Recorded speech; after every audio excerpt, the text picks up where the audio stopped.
قهوة العشية ما تحلى كان مع كعبات باباروتي حلوين باش نوريكم كيفاش عملتهم بالديتاي.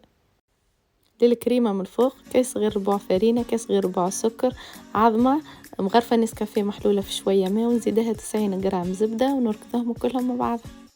نتحصلوا على التكستور هذه نحطها في بوش ونخليوها على جنب نستحقوها من بعض. للعجينة توا نستحقوا 400 جرام فرينة، 50 جرام سكر، مغرفة ماكلة خميرة متاع خبز، ومغرفة صغيرة ملح، عظمة كاملة وأصفر متاع عظمة، و200 مليلتر حليب دافي، ونحطهم الكل يتعجنوا 10 دقايق بالعجانة وأما بالإيد. نزيد 50 جرام زبدة في الآخر.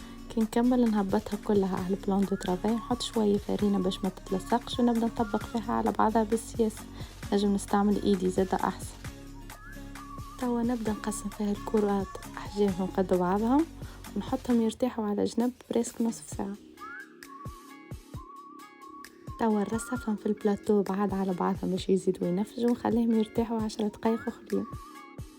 ونجيب الكريم اللي خليتها بكري على جنب ونبدأ نركح فيها فوق الكعبات بالسياسة. توا للصوص شوكولا اللي باش نحشيو بها نستحقوا نص كاس سكر، نص كاس زيت، ونص كاس حليب، 3 مغارف كاكاو، مغرفة نسكافيه باش تعزز الطعم، واخر حاجة نحطو شوية فانيليا ونخلطهم الكل مع بعضهم. تحصلت على صوص شوكولا ياسر بنين تنجموا تعملوا بيه اي حاجة.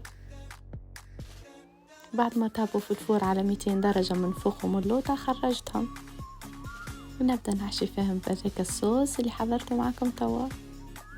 شوفوا كيفاش خرجوا ما شاء الله، محمرين من برا وتريين من داخل ومشخشين بالشوكولاتة. ننصحكم تاكلوهم سخان، ما تستناوهم يبردوا. صحة وبشفاء ليكم.